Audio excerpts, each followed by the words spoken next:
Hello everyone, Assalamu alaikum. It's me Isra Jahan Tamanna and welcome to my another vlog video. তো guys আজকে হচ্ছে আমি ভোররাত্রের জন্য কি কি রান্না করি ওই ভিডিওটাই আপনাদের সাথে শেয়ার করব। তো কথা না বলার সময় ব্লগটা শুরু করি। আর আমি 2-3 দিন হচ্ছে ব্লগ দিতে পারি নাই, তার কারণ আপনারা এখনও হয়তো আমার কথা শুনে বুঝতে পারতেছেন যে আমার গলাটা হচ্ছে ভেঙে গেছিলো, যার জন্য আমি আর কোনো ভিডিও দিতে পারিনি। মানে চাইলে আমি ভিডিও দিতে পারতাম, কিন্তু আমার ভয়েসের অবস্থা এত পরিমাণে খারাপ হয়ে গেছিলো যে আমি আপনাদেরকে বুঝাইতে পারবো না। তো যাই হোক, এখন ওইসব কথা না বলে এখন চলেন রান্নার দিকে চলে যাই। আর এখানে হচ্ছে রান্না করার জন্য আমি ফার্স্টে হচ্ছে ভাতটা বসেই দিয়েছি, আর ডিম বোনা করব আর মুরগির মাংস রান্না করব।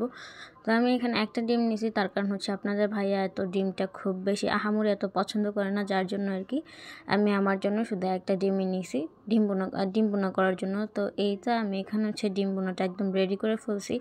আর এই পর্যায়ে আমি দুধটা ভালো করে জাল করে নিতেছি, তার কারণ হচ্ছে আমি দুধ ছাড়া হচ্ছে ভোররাত্রে খাইতে পারি না, এই জন্য আমার জন্য দুধটা আর কি জাল করা হইতেছে। দুধ আর কলা ছাড়া আমি মনে হয় যদি না খাই এই দুইটা জিনিস, তাহলে মনে হয় কি জানি খাই নেই। তো এই জন্য আর কি আমার মনে হয় না যে আমি মানে প্রত্যেকটা মানুষই ওই টাইমে একটু দুধ কলা দিয়ে আমার মনে হয় ভাত খাইতে পারে, এর জন্য আর কি দুধটা জাল দেওয়া হইতেছে। তো এইদিকে হচ্ছে আমার দুধ জাল করা শেষ, তারপরে আমি এখানে মুরগির মাংস রান্না করব। তো এটা কীভাবে রান্না করি ওইটা আমি আপনাদেরকে আর ডিটেলসে দেখানোর চেষ্টা করব। তো ফার্স্টে হচ্ছে আমি কড়াইতে তেল গরম করে নিয়েছি, আর এখানে আমি আলুগুলো খুব ভালোভাবে ভেজে নিতেছি। তার কারণ হচ্ছে আলু আমরা দুইজনই খুব বেশি পছন্দ করি, সব থেকে বেশি আমি পছন্দ করি, তারপর এই জন্য হচ্ছে তরকারিতে আলু দেওয়া হয়। তো এখন হচ্ছে আলুগুলো খুব ভালোভাবে ভেজে নিতেছি। আর গাইস একটা মজার ব্যাপার জানেন কি, আমি যখন ছোট ছিলাম তখন আলু ছাড়া আর অন্য কিছুই খাইতে পারতাম না। তো কিছু মানে আমার বিয়ের পরে হচ্ছে আমি অন্যান্য সবজি খাবার শিখছি। তো আগে আমি এতটা সবজি পছন্দ করতাম না, মানে আমি মনে হইতো যে আলু হইলে আমার আর কিছু লাগে না, মানে সব কিছুতে আমার আলু লাগতো। তো এর জন্য আর কি মানে ওই ছোটো থেকে হচ্ছে আমি আলুর একটু বেশি পাগল। তো এই পর্যায়ে আমার আলু ভাজা শেষ, এখন ওই কড়াতেই আমি হচ্ছে মুরগির মাংসগুলো খুব ভালোভাবে ভেজে নিতেছি। তার কারণ হচ্ছে যে আমার হাজব্যান্ড আবার মুরগির মাংস না ভাজলে এতটা বেশি মানে এতটা পছন্দ করে না, আর ওই রকমভাবে খাইতেও চায় না।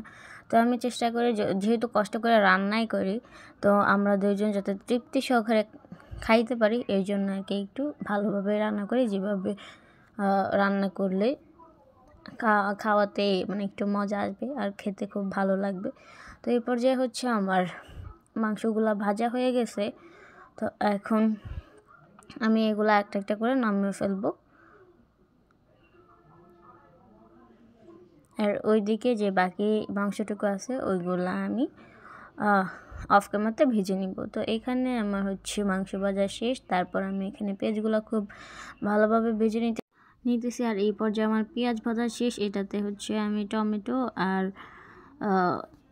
আদা বাটা রসুন বাটা এগুলো হচ্ছে দিয়েছি। আর আজকে আমি টমেটো দিয়েছি এই কারণ মানে আমি ইউটিউব দেখতেছিলাম, ইউটিউব দেখার সময় দেখলাম আর কি এইভাবে রান্না করতেছিল, মানে মুরগির মাংসের মধ্যে টমেটো দিয়েছে, এটা দেওয়ার কারণে মানে তরকারি ঘনত্বটাই একটু আসছে, এর জন্য আর কি আমিও ভাবলাম যে যেহেতু আমি ইউটিউবে দেখছি, তো আজকে আমি এইভাবেই ট্রাই করি। তো এর জন্য আমি এইভাবে রান্না করতেছি। আর এভাবে রান্না করলে সত্যি মানে আমরা নর্মালি যেভাবে রান্না করি ওইভাবে থেকে মানে ওইটার থেকে একটু অন্যরকম টেস্ট আসে। তো আপনারা যারা এখনও বাসায় ট্রাই করেননি, আপনারা ট্রাই করে দেখবেন, অনেক বেশি মজা হয়। তো এই পর্যায়ে হচ্ছে আমি এখানে অল্প পরিমাণে পানি দিয়েছি, তার কারণ হচ্ছে আমার মশলাটা কষানোর জন্য। তো এখানে হচ্ছে আমি হলুদের গুঁড়া, মরিচের গুঁড়া, পরিমাণ মতো লবণ, আর হচ্ছে এটা কি আপনারা কেউ বলতে পারবেন, এটা হচ্ছে গরম মশলা, যেটা আমি হচ্ছে ব্লেন্ডারে ব্লেন্ড করে নিছি। তো এগুলা দিয়ে হচ্ছে এখন খুব ভালোভাবে এটা কষিয়ে নিব। এখানে আমি সবগুলা আলুগুলা আর মুরগির মাংসগুলা ভাজা ছিল ওইগুলা হচ্ছে আমি এটাতে দিয়ে দিছি। তো এই তো আমার তরকারির ফাইনাল লুক হচ্ছে এইটা। আর আমি চেষ্টা করছিলাম যে একদম ফাইনাল লুক আমি আপনাদেরকে দেখাইতে, কিন্তু দেখাইতে পারিনি। তখন হচ্ছে আমি ঝোল দিয়েছিলাম, ঝোল দেওয়ার পর যে হচ্ছে এইটুকুই। আর আমি এমনিতেই ভিডিও অনেক বেশি লং হয়ে যেতেছিলো, এর জন্য আর কি আর দেখাইনি। মানে তরকারি ফাইনাল লুকটা একটু মানে এটা থেকে একটু ঘনত্বের দিকে আসছিলো, তো এতটুকুই।